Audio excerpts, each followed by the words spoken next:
A graça e a paz, queridas. A Micheline está ali querendo fazer um barraco ali, ó. Me instigando ao barraco. Conta para elas que a Jussiara e a Mônica quiseram fazer a foto só das paranaenses. Aí juntou eu e a Micheline e vamos fazer a foto das mineiras, uai. Ô, gente, nós estamos muito gratos de estar aqui nesse dia. E esse é um dia especial para mim. Muito especial. É especial estar com vocês, um dia especial. Por que o dia... Hoje é um dia azul. Mesmo estando chovendo lá fora. Porque o homem da minha vida está fazendo mais um aniversário. E eu trouxe o João para comemorar com vocês. João Lúcio, no oceano dos seus olhos, eu encontrei o meu porto seguro. Depois tem presente. Vou mandar a Micheline embora da casa dela hoje. Como é que chama a sua rua, Micheline? Clinton em Chamas. Mas vamos lá, gente. Vamos mergulhar na bendita palavra do Senhor. É tão interessante, gente, que o Espírito Santo, ele trabalha de formas surpreendentes. E eu preparei uma palavra toda sobre Jael. Aí a Mônica começou a pregar Jael. Aí eu falei, Espírito Santo, não entendi certo, não. Não, mas eu pensei, não, começa com Jael, fecha com Jael, né? Normal. Mas a Mônica não me deixou alternativas, porque ela foi abordando pontos que eu ia abordar. Não é isso, não. Então, me faz entrar na frequência, Espírito Santo. Me fala o que o Senhor quer que eu fale. Aí eu estava pensando, e eu vou citar aqui agora, uma série de mulheres corajosas, né? Eu fui lá na lista, olhei essas mulheres corajosas, cheguei na última, falei, Maria, mãe de Jesus. Aí a Micheline vai e me prega sobre Maria, mãe de Jesus. Não, quando eu tava, a Mônica estava pregando ainda, a Mônica citou Esther. Aí a Justiara olhou para mim e falou assim, é a minha palavra. Eu falei assim, bem-vinda, ela está pregando a minha. O negócio é que a palavra é de Deus, e ele fala o que ele quer, através de quem ele quer, né? Uma lindeza. Eu falei assim, Espírito Santo, Maria já foi também, Jesus. Aí eu parei de olhar para a lista, porque a gente tem essa mania, a gente olha para o fácil. A gente quer olhar para a lista e ver o que está ali, desespero. Não. Entra na frequência.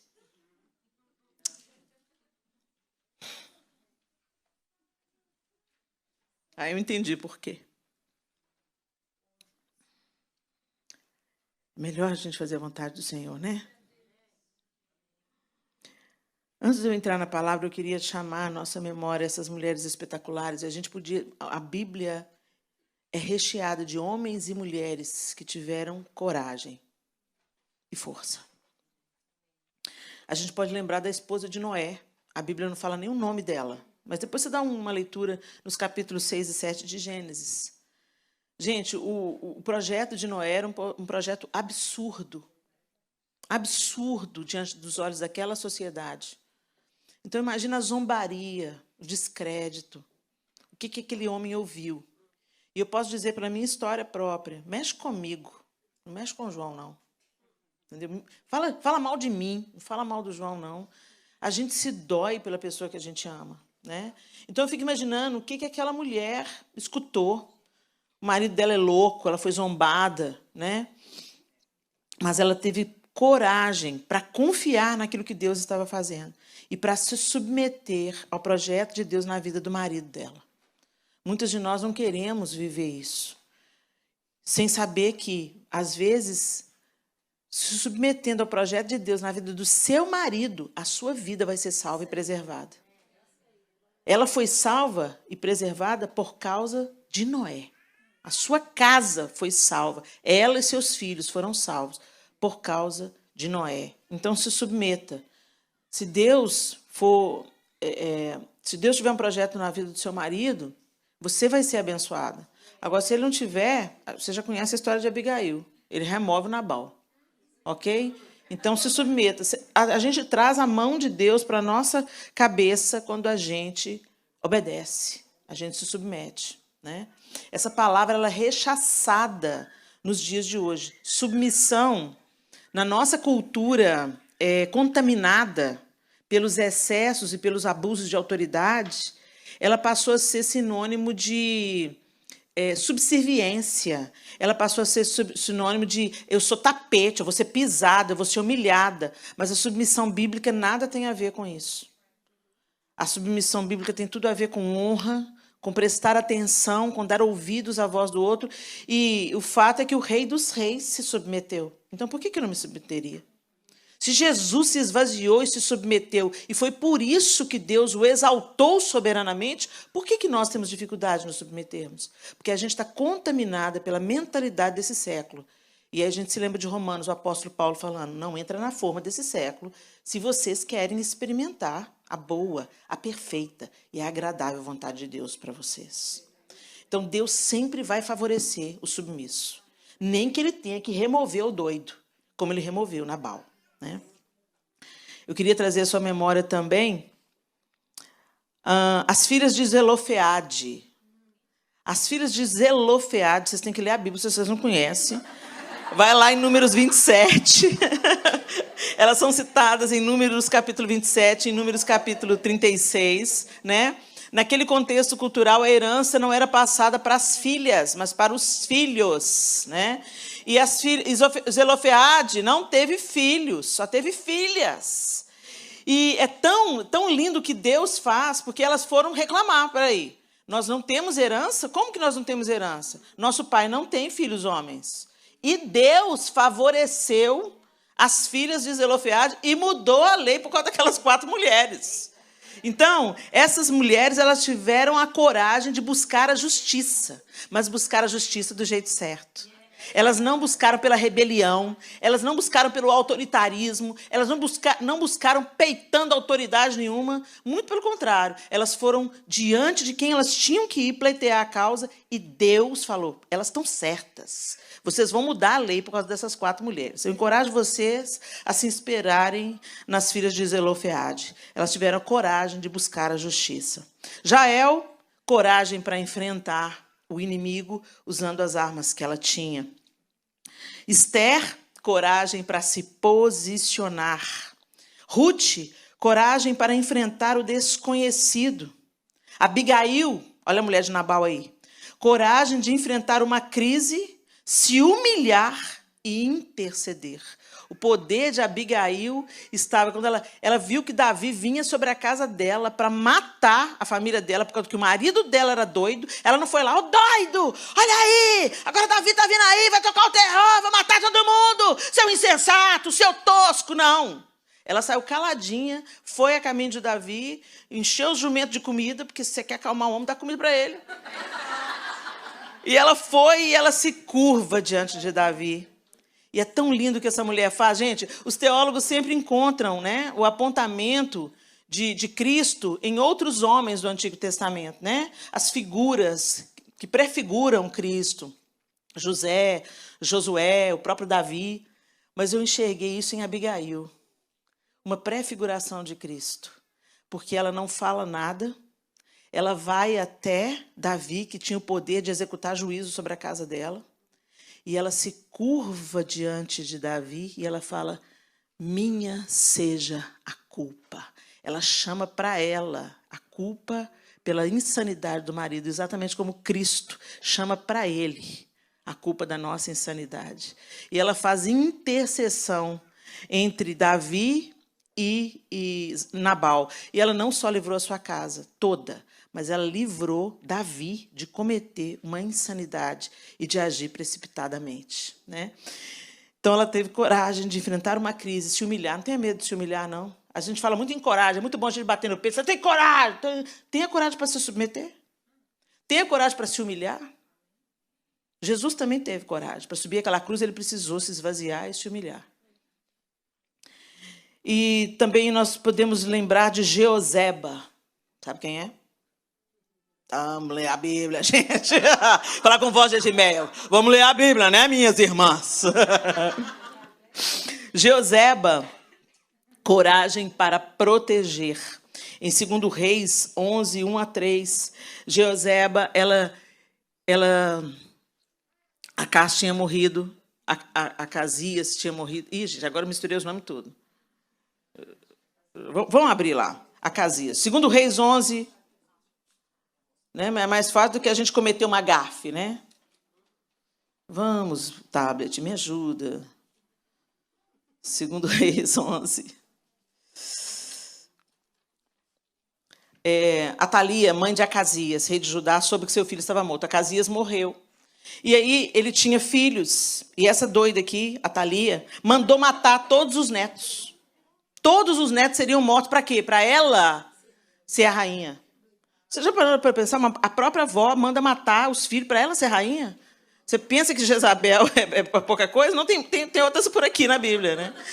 A Thalia era doidona. E aí o que acontece? Jeoseba, Deus levanta Jeoseba para pegar o caçulinha, bebê ainda, e proteger. E ela criou esse menino no templo, escondido, no templo do Senhor, durante 6 anos, até esse menino ser proclamado rei. Olha, 6 anos. Esconder um menino, gente, não é fácil. Uma criança, não é fácil. E ela estava indo contra a própria rainha. Se ela fosse descoberta, podia ser morta por traição. Fácil, fácil. Mas por causa desse ato de Jeoseba, a promessa de Deus se cumpriu, de sempre ter um descendente de Davi no trono. Foi por causa da atitude dela. Então, ter a coragem de proteger o propósito de Deus, né? De defender, de trabalhar pelo propósito de Deus. E, finalmente, Maria, mãe de Jesus, né? Coragem de carregar o propósito de Deus. Às vezes a gente fala, eu quero o seu propósito, Senhor. Eu quero fazer a sua vontade. Mas, às vezes, pesa fazer a vontade de Deus. Às vezes, a vontade de Deus ela vai de encontro à nossa vontade. Ela atravessa a nossa vontade, né? Por isso que Jesus falou, quem quiser vir após mim, negue-se a si mesmo. Gente, a gente não quer negar a nós mesmos.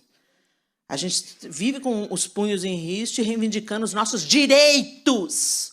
E essa geração fala muito em direitos, mas ninguém fala em deveres. Aliás, tem um mote aí, não sou obrigado. Não sei que aqui nos Estados Unidos se tem, mas no Brasil a frase da moda é não sou obrigada. Não sou obrigada. Tem até camiseta. Não sou obrigada. Gente, cuidado com as meias verdades. Satanás continua enchendo essa geração de meias verdades. Ele não conta a mentira explícita. Ele conta uma meia verdade. Uma falsa justiça está em voga. E Jesus disse que seria assim. Que esse tempo que nós estamos vivendo é um tempo de falsa piedade. Tem aparência de piedade, mas não é. E Satanás joga. Não parece legal? Fala aí, não sou obrigado. Fala aí. Não é gostoso falar? Dá um sentimento de libertação, assim, né? Não sou obrigada. É bom, né? Cuidado, que ela não é toda a verdade. Sabe por quê? Porque a gente é obrigado a ser um tanto de coisa. Eu não saio por aí vivendo vida louca, não. Eu tenho 4 filhos, marido, 2 noras. Eu não saio por aí fazendo o que eu quero, não. Eu tenho responsabilidades. Eu tenho deveres. Quem ama, presta contas. Quem ama se importa, não só com o próprio umbigo e viver a sua liberdade. Quem ama se importa com o outro, em prestar conta, em dar satisfação, em se ajustar para viver melhor, para ter uma vida mais harmônica. Então, a gente é obrigado, sim, a um tanto de coisa. Nós temos obrigações, nós temos deveres. Vai viver aí, não sou obrigado para ver. Vai viver, você merece ser feliz. Para você ver para onde você vai. Para a porta larga. Vai para a porta larga. Você merece ser feliz. Não precisa fazer força para nada. Vai dar de cara com o capeta.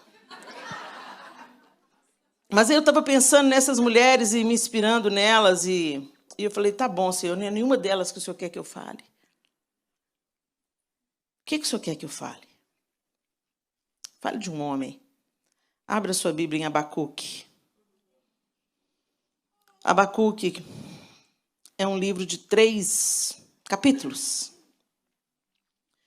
E ele parece tão atual. Quando a gente começa a ler Abacuque, eu vou ler na versão NVT. A palavra diz assim, a partir do verso 1 do capítulo 1. Essa é a mensagem que o profeta Abacuque recebeu numa visão. Aí vem a queixa de Abacuque. Até quando, Senhor? Terei de pedir socorro? Tu, porém, não ouves. Clamo a violência por toda parte, mas tu não vens salvar. Terei de ver estas maldades para sempre? Por que preciso assistir a tanta opressão? Para qualquer lugar que olho, vejo destruição e violência. Estou cercado de pessoas que discutem e brigam o tempo todo. A lei está amortecida e não se faz justiça nos tribunais. Os perversos são mais numerosos que os justos. E com isso a justiça é corrompida. Parece que a gente do Brasil que está orando isso aqui, ó.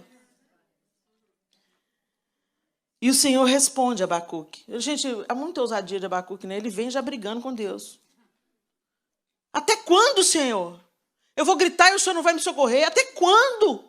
Até quando? Você não está vendo? Você não está vendo que a injustiça está ganhando? Que a maldade está ganhando? O Senhor não vai fazer nada? Quantos de nós já tivemos esse momento na vida? Quantos de nós, no sofrimento, a gente fala, Senhor, o Senhor não está vendo?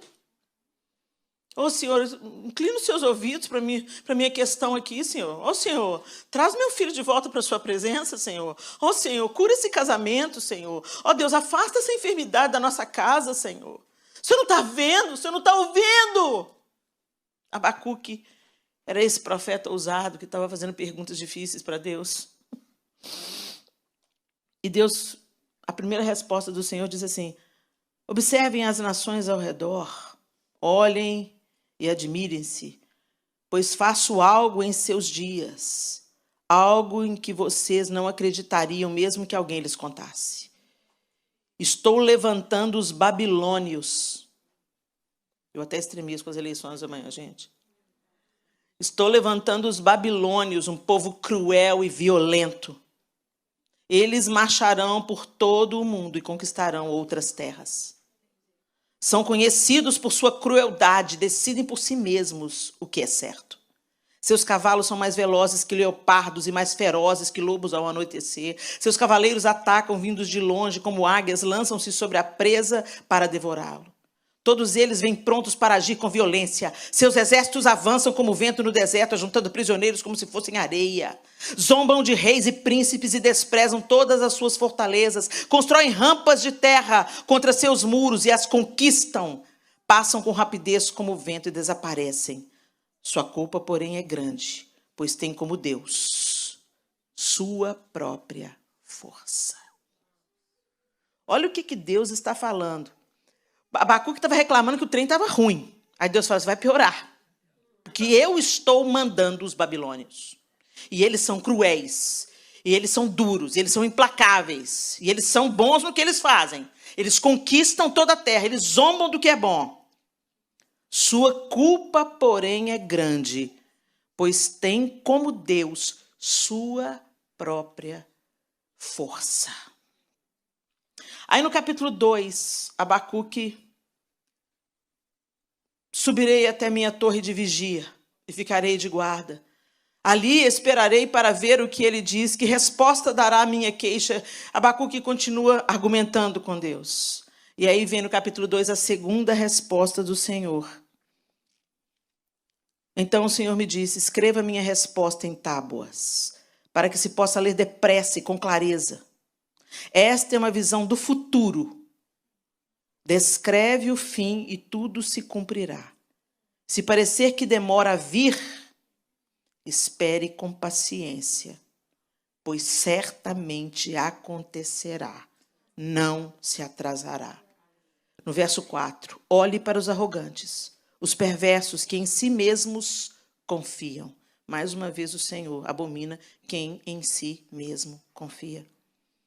O justo, porém, viverá por sua fidelidade a Deus. O justo, em outra tradução diz, viverá pela fé. E esse texto, inclusive, inspira o apóstolo Paulo na explanação que ele tem sobre ser salvos pela graça, mediante a fé. E aí esse homem desesperado do capítulo 1 termina falando a glória de Deus, reconhecendo a glória de Deus, entendendo que Deus é soberano sobre todas as coisas. E ele vai descrevendo o poder de Deus e quem Deus é. Mas o verso 17 diz: ainda que a figueira não floresça, e não haja frutos nas videiras, ainda que a colheita de azeitonas não dê em nada e os campos fiquem vazios e improdutivos, ainda que os rebanhos morram nos campos e os currais fiquem vazios. Gente, ele está falando de subsistência. Ele está falando de existência. Ainda que eu passe fome, necessidade, nudez, escassez, eu perca tudo que eu tenho. Ainda que tudo isso aconteça, mesmo assim, eu me alegrarei no Senhor. Exultarei no Deus de minha salvação. O Senhor soberano é a minha força.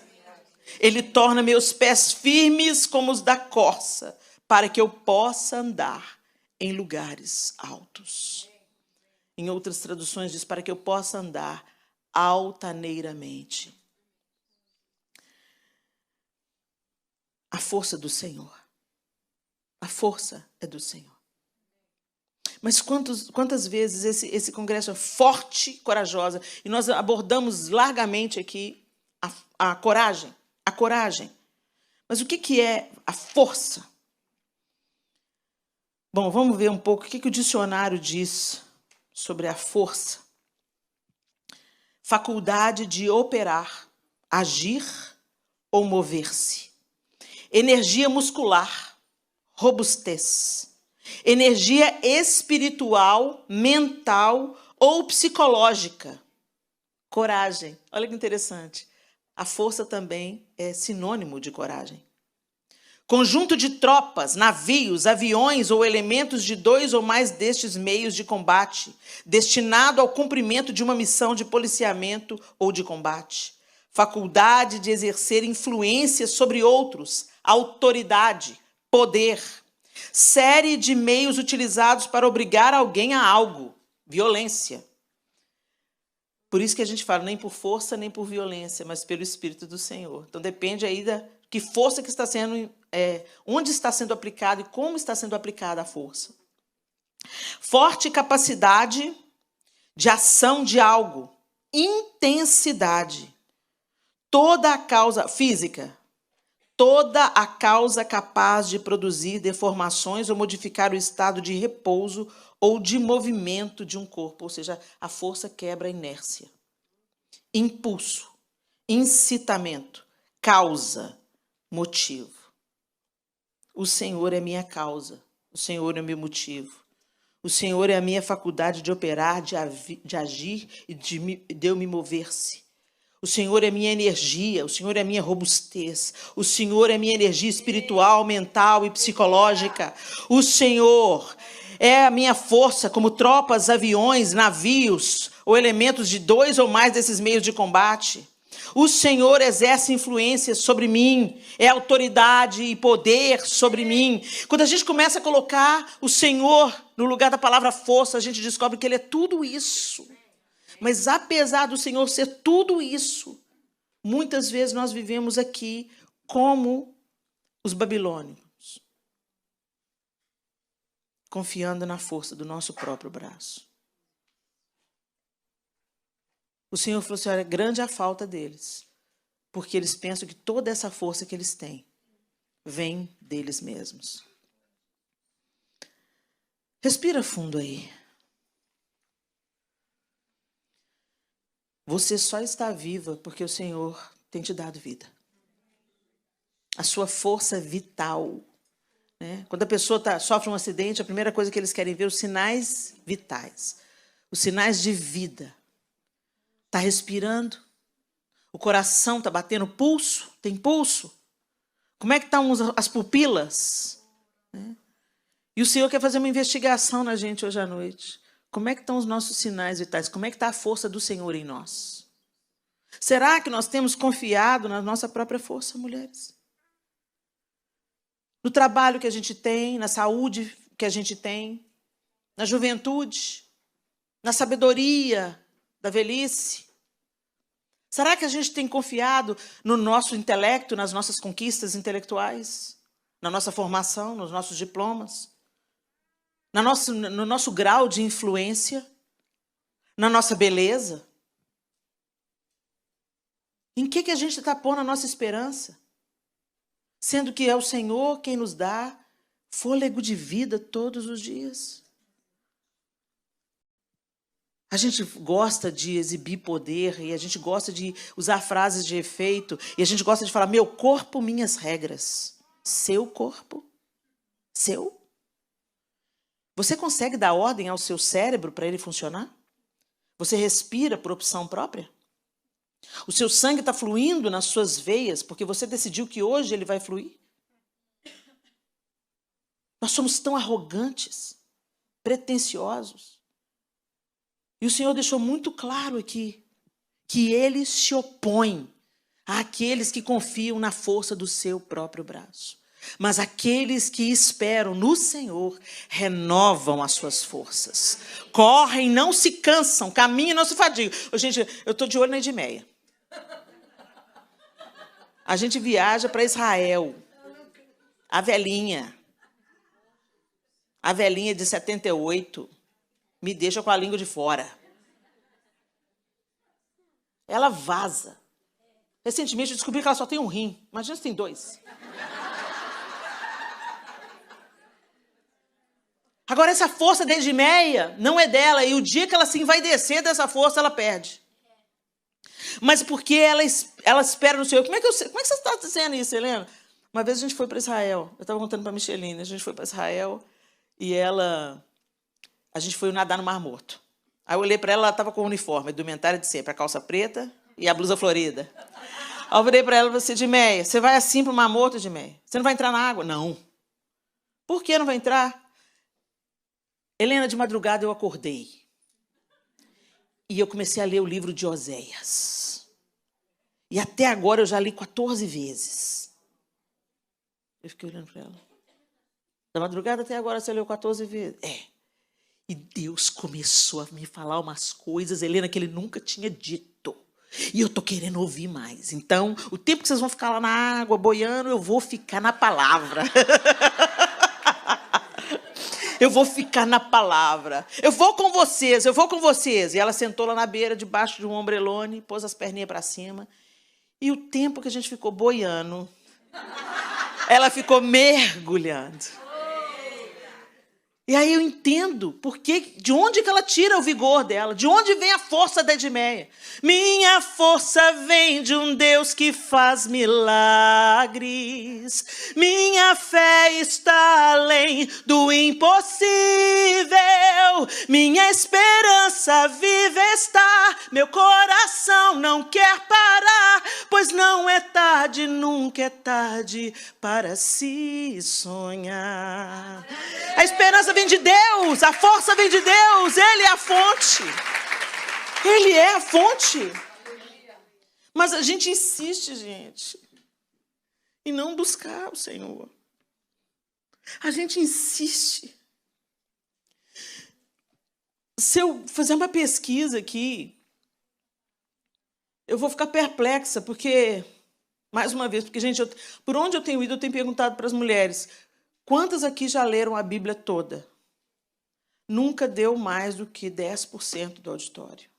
Como? Como?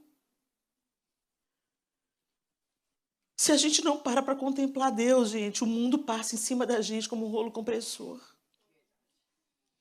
Se a gente não para beber de Deus, a gente vai procurar cisterna rota, porque sem água a gente não vai ficar.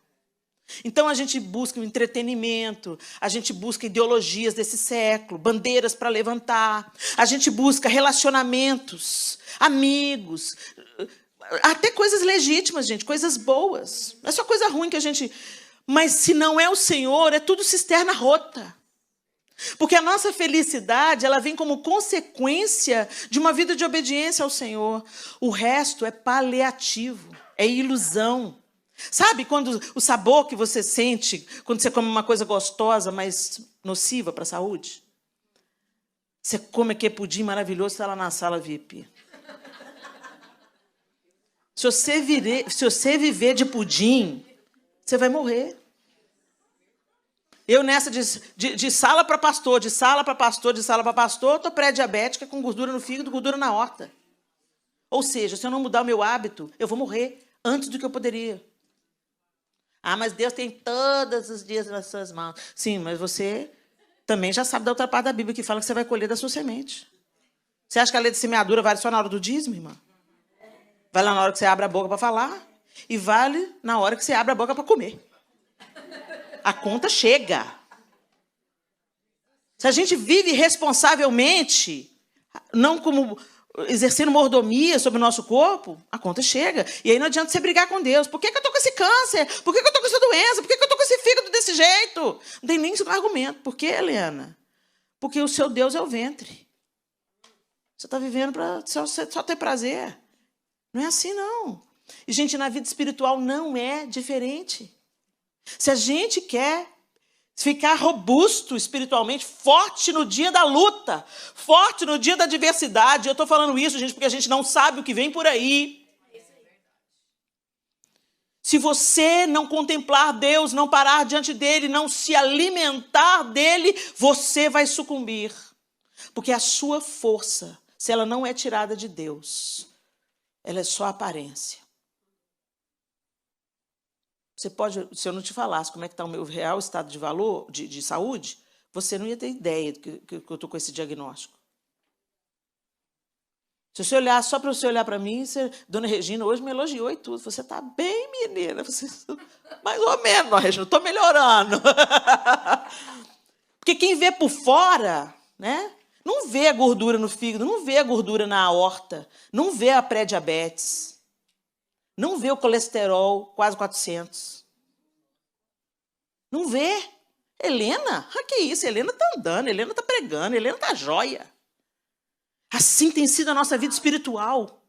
A gente vem para a igreja, a gente ergue as mãos, a gente canta, a gente fala o crentez fluente, a gente crê em Jesus, é uma realidade, mas a gente não para contemplar Deus e comer da sua mesa, e é por isso que quando a adversidade chega, e ela chega para todos nós, se eu sentar com cada uma de vocês aqui, eu vou ter um motivo para chorar com cada uma, e vocês vão ter um motivo para chorar comigo também. Nós temos as nossas batalhas e tem dia que a gente chega à exaustão e a gente fala, não aguento mais. Mas se você está vivendo diante de Deus, ele chega e fala assim, ok, você chegou no seu limite, então vem cá. Ele te leva. Ele te leva. Você não sabe como é que você atravessou o vale, você não sabe como é que você chegou. Tem hora que eu sinto nas minhas adversidades que parece que Deus me deu uma anestesia.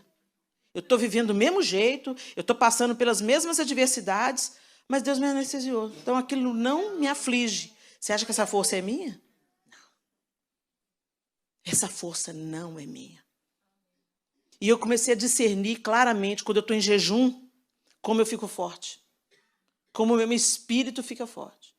Às vezes, em períodos que eu não estava em jejum, vivia uma adversidade com a minha filha mais velha, uma coisa pequena acontecia. Uma frustração pequena, uma decepção pequena vinha. E aquilo me detonava. Eu não queria levantar da cama. Aí eu comecei a jejuar. Porque o jejum é uma disciplina espiritual. Então você começa... Para que serve o jejum? Para fazer barganha com Deus? Não. O jejum é para você se fortalecer espiritualmente, discernir a voz de Deus, a voz de comando de Deus. Alimento espiritual é o jejum. E eu comecei a orar e jejuar, orar e jejuar. Aí aconteciam coisas muito piores. E eu, Senhor, tu sabes. Entra nessa situação, Deus, com poder e glória. Você está bem, Helena? Estou. Como que você está bem, Helena? Não sei. Eu não sei porque... Ou melhor, eu sei. Porque eu sei em quem eu tenho crido e eu sei que Ele é poderoso. Minha querida, você pode achar essa palavra poderosa e preciosa, mas deixa eu te falar, você precisa se posicionar. Você precisa se posicionar. É como se Mardoqueu tivesse vindo aqui, Jussiara, falar de novo. Não pense você que você vai ser poupado num tempo como esse. O que vai precisar de acontecer? Será que vai precisar de acontecer uma situação drástica na nossa casa para a gente entender que todos nós estamos nivelados e somos vulneráveis? O luto chega sem mandar recado. Um filho se desvia sem mandar recado. Um diagnóstico terrível sem mandar recado. Eu conheci agora uma pessoa, eu ouvi falar, né, de uma mulher na Flórida. Ela era muito orgulhosa, uma brasileira, dizem que não queria se relacionar com nenhum brasileiro. Não, eu vim para esse país para abraçar essa cultura, abraçar essa nação, esse negócio de ficar no meio de brasileiro, não presta não. E ela não queria se misturar com brasileiro. Caiu no banheiro, tomando banho. Partiu a coluna. Quem foi cuidar? Tudo brasileiro. Quem que a gente pensa que a gente é, gente? Por que a gente empina o nariz, sendo que a gente é tão vulnerável, tão frágil? A vida é um sopro. O Senhor é a nossa força. É nele que nós temos que depositar a nossa esperança. Nós estamos aí orando pelas eleições de manhã. Mas eu sei que dos lábios a resposta vem do Senhor. Não, Helena, mas eu já ouvi dos crentes. Não, Helena, mas Deus não... Que isso? Nós estamos orando, nós estamos pedindo. Abacuque também estava. Espero não estar falando profeticamente. Abacuque também estava. Mas Deus falou assim, eu vou mandar para vocês tomar prumo, para vocês amadurecerem e para vocês voltarem os olhos para mim e se lembrarem de que eu sou o seu Deus, eu te fortaleço, eu te ajudo, eu te levanto. Porque nisso reside a sua vida. Se vocês ficam confiando em si mesmos e no conforto, vocês estão caminhando para a perdição. E eu sou pai amoroso o suficiente para não permitir isso. A gente vê tanto mimimi, tanta discussão, tanta comparação, tanta competição. Minha igreja é maior que a sua. Tem tantos membros? Quantos membros você tem? O serviço missionário minguando. O serviço missionário minguando. Hoje, o que você quer ser, filhinhos, jovem? Eu quero assinar contrato com uma gravadora. Quer assinar contrato? Vai dar sua vida lá no Afeganistão? Ninguém quer saber disso, não. As próprias mães começam, Deus que me livre, meu filho no Afeganistão, Jesus que tenha misericórdia. Aí você conversa com uma mãe no Egito, ela fala assim, mas seu filho vai para lá? Vai. Mas ele pode morrer, se ele for achado digno de morrer pelo Evangelho. Eu penso, Senhor Jesus, ô Senhor, eu estou ruim. Estou ruim demais. Porque a gente está numa cultura que é totalmente paralisante. Vocês lembram do jovem rico? Ele fazia tudo direitinho. Ele cumpria todas as leis. Mas quando Jesus mexeu no Deus dele, ele se afastou triste. Deus não vem buscar uma igreja menina.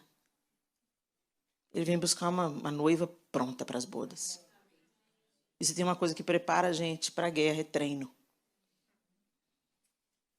Então a gente tem que segurar o pé, que a gente não sabe o que vem por aí. E o Senhor me deu essa palavra hoje, que as minhas filhas busquem em mim a sua força, porque a força e a coragem residem em mim. Não é no seu esforço, não é na sua determinação, não é no seu temperamento de liderança. Isso é a força do homem. Isso vai até um tempo, sabe? Você consegue ser forte até um tempo. Mas quando a aprovação chega, a luta chega, o diagnóstico difícil chega, o luto chega. Não tem nenhuma outra mão que possa nos sustentar. Não tem nenhuma outra força. Não tem nenhuma coragem que venha de nós mesmos. Nós fraquejamos, nós recuamos, nós ficamos abatidos e desanimados. Mas se nós esperamos nele, nós seremos renovados. Davi foi contra Golias. Davi foi contra Golias e Golias afronta Davi.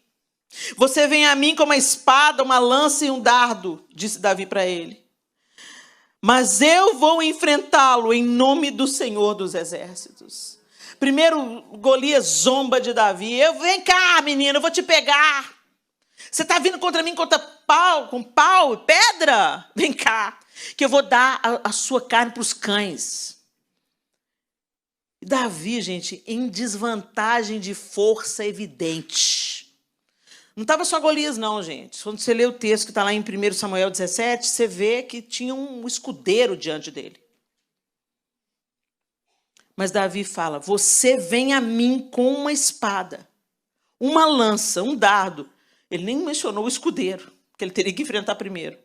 Mas eu vou enfrentá-lo em nome do Senhor dos Exércitos, o Deus dos exércitos de Israel que você desafiou. Hoje o Senhor entregará você em minhas mãos, e eu o matarei e cortarei sua cabeça. Então darei os cadáveres de seus homens às aves e os animais selvagens, e o mundo todo saberá que há Deus em Israel. E todos que estão aqui reunidos saberão que o Senhor salva seu povo, mas não com espada, nem com lança. A batalha é do Senhor, e Ele entregará vocês em nossas mãos. Ele profetizou mesmo. Todo mundo saberá. Nós estamos aqui no século 21, sabemos dessa história. Que não foi uma lenda. Davi existiu, Golias existiu. O Vale de Elá está lá para você visitar o lugar da batalha. O Senhor é Deus. O Senhor é Deus. É fácil a gente proclamar isso, gente. Mas nós só confiaremos no Senhor se pararmos para contemplar Deus. E como é que a gente contempla Deus? Quando eu olho para a natureza, eu contemplo o poder de Deus. A gente viu esse furacão agora lá na Flórida. Eu estava em Tampa. Meu Deus, como a gente é nada. Como o céu fica, como os ventos ficam. E a ameaça de um mar invadir tudo. Aí o mar em Tampa recuou. Eu pensei, meu Deus, tem misericórdia. E aí a gente vê que quem criou é o nosso Deus. Então a natureza, ela nos dá um vislumbre. Então para de vez em quando diante da força do mar, de uma cachoeira. Para diante de um furacão, de um tornado. Nem que seja por vídeo, de preferência. E você vê, uau! O que sou eu? Diante do oceano. E diante do universo. A gente é tão prepotente. Lord Farquhar. Entendedores entenderão.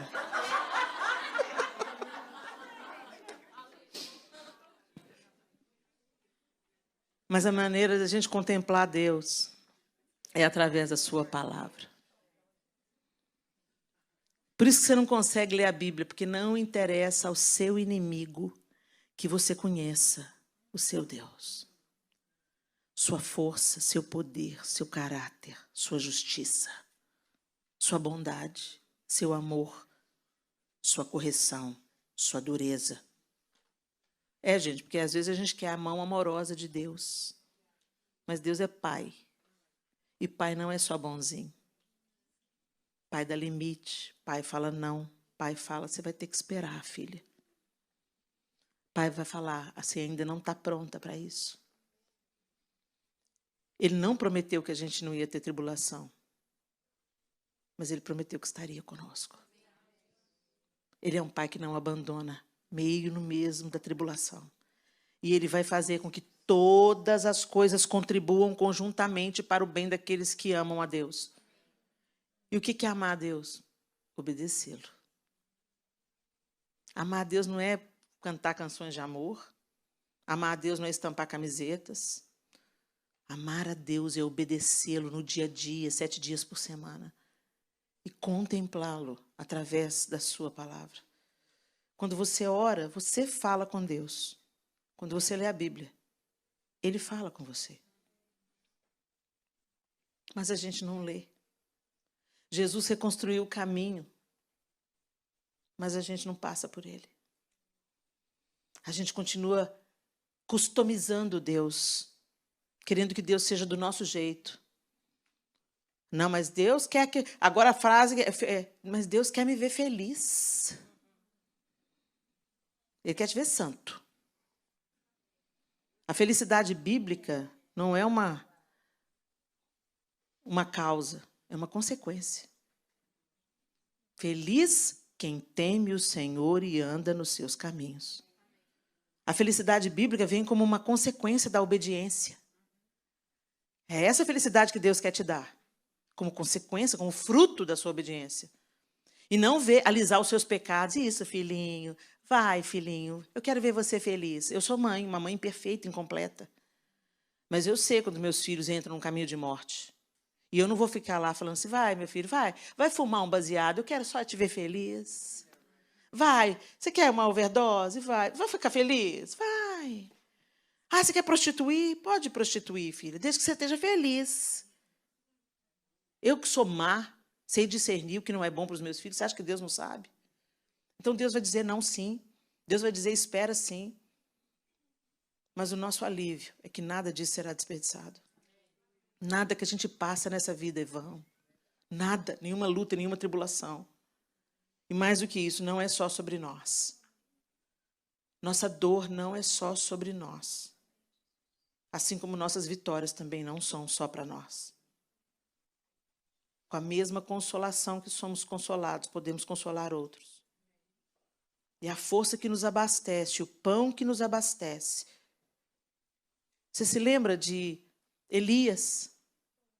Elias tinha acabado de destruir os profetas de Baal. Uma grande vitória do bem contra o mal. Mas ele ficou depressivo. Não tinha mais força. Toda a força ele gastou lá naquele embate. Toda a força ele gastou. E aí o que ele fez? Deitou debaixo de uma árvore e quis morrer. Depressão. Aí veio o anjo. Levanta e come. Deus te dá comida para a força que é necessária. Deus é que dá. A comida que te dá força para andar 40 dias, é Deus que dá. E teve que dar em 2 etapas, porque uma só não foi suficiente, não. Levanta e come. Comeu, dormiu, deitou de novo. Levanta de novo, come mais um pouco. Agora levanta e caminha. Vai. E acabou o vale? Não acabou o vale. Ele chegou e foi se meter numa caverna. Ele ainda estava angustiado. Ele ainda estava pesado. Mesmo depois da comida que Deus deu. Mas foi naquela caverna que Deus se mostrou para ele. E se nós queremos enxergar Deus no meio da tribulação, no meio da luta, a gente vai ter que comer do pão que Deus dá. E o pão que Deus dá é a palavra. Então põe esse espírito de preguiça para correr. Porque a gente fala que não tem tempo para ler a Bíblia, mas a gente tem tempo para o Instagram, tem tempo para o Facebook, tem tempo para o escambau. E se tem uma coisa que vai prestar essas redes sociais para provar o tanto de tempo que a gente gastou com a inutilidade. Porque nem é para pregar a palavra. É ainda para ficar expondo as vitórias, cobiçando a vitória da outra, expondo a fofoca. Deus tenha compaixão de nós. Entra no teu quarto, fecha a tua porta. O Senhor quer falar com você e o Senhor quer te dar comida para te fortalecer para o quanto da caminhada que Ele ainda tem para você caminhar. Ele não tirou a dor de Elias. Ele não falou com Elias, está tudo bem, Elias? Vamos lá, rapaz. Ah, Deus não foi coach. Vamos lá, Elias. Grita para você mesmo. Uau, eu posso, eu vou, eu... Não. Não, gente, em nome de Jesus, eu respeito muitos coaches, tá? No lugar deles. Com aquela pessoa que vai te capacitar, você vai melhorar o seu desempenho no trabalho, perceber as suas potencialidades, organizar a sua vida. Não tem problema nenhum. O problema do coaching é quando ele quer oferecer um substituto para o Evangelho de Jesus Cristo. Só há poder de libertação e cura no Evangelho de Jesus. Não há outro caminho. Então, cada coisa no seu devido lugar. Essa história de a força está dentro de você, só se for o Espírito Santo. Porque esse negócio de ficar olhando no espelho, Helena, você é linda, você pode, você... Gente, isso é band-aid no câncer. Vai durar um tempo, daqui a pouco eu estou pior do que eu estava. Agora, quando eu contemplo Deus, Ele fala, você é minha filha amada, eu estou com você, eu te ajudo. Enquanto eu caminho com você, eu vou te sustentando um dia de cada vez, porque basta cada dia o seu mal. Não se ocupe com o amanhã, eu estou com você. Olha para mim, Helena, me contempla, olha para mim. Fica comigo que eu vou te levar ao final das coisas. E Ele diz para a gente em Isaías, você não viu? Não entendeu? Olha o que Isaías fala. O Senhor é o Deus eterno, Criador de toda a terra. Ele nunca perde as forças, nem se cansa. E ninguém pode medir a profundidade de sua sabedoria. Ele dá forças aos cansados e vigor aos fracos. Até os jovens perdem as forças. E os rapazes tropeçam de tão exaustos. Mas os que confiam no Senhor renovam suas forças. Voam alto como águias. Correm e não se cansam. Caminham e não desfalecem. Feche os seus olhos.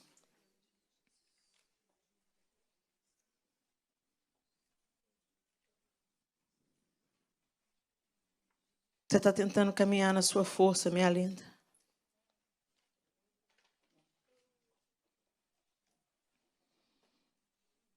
Quando Deus manda Josué ser forte e corajoso, Ele diz assim para Josué, não cesses de meditar e de falar nesse livro da lei.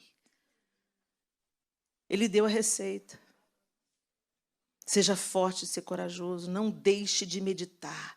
Não deixe de me contemplar, Josué. Olha para mim, Josué. Olha para a minha força. Olha para o meu poder. Olha para aquilo que eu posso fazer. Não olhe para as suas circunstâncias. Não olhe para o seu estado humano. Não olhe para os gigantes da terra. Não olhe para as suas fraquezas. Porque senão você vai sucumbir. O justo viverá pela sua fé. Fé em quem? Não é qualquer fé, não. É fé naquele que muda.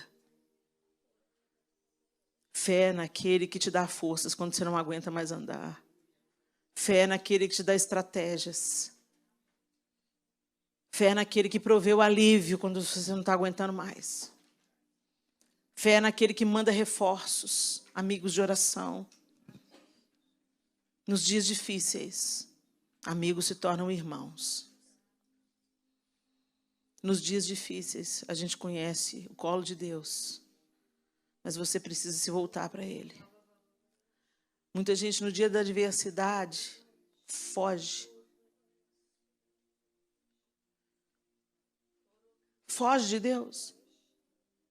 Questiona Deus. Está errado questionar Deus, não, sabe, gente? Eu acho que Deus, na sua infinita bondade e misericórdia, Ele entende as nossas orações absurdas. Ele teve toda a paciência para responder a Abacuque. Senhor, será que o Senhor não vê? Eu vejo, Abacuque. E eu vou mandar os babilônios. Vai ficar um pouquinho pior antes de melhorar. Mas olha para mim.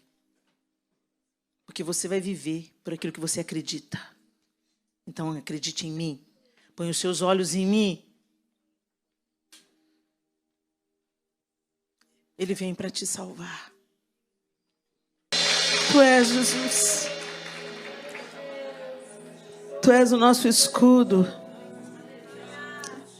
Tu és o nosso refúgio.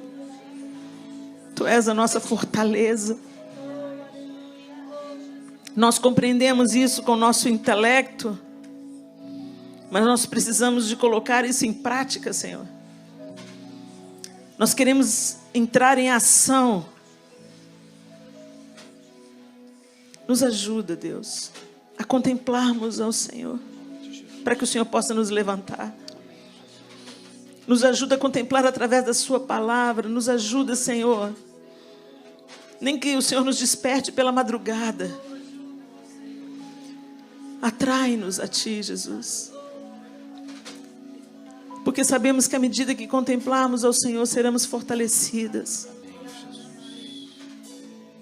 Como Esther, enquanto jejuava e orava, ela recebeu do Senhor todas as estratégias.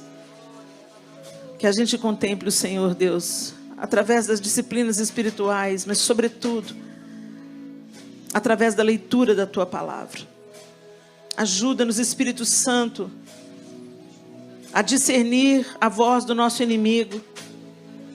Ajuda-nos, ó Deus, a achar estratégias para vencer o sono, a apatia, a preguiça.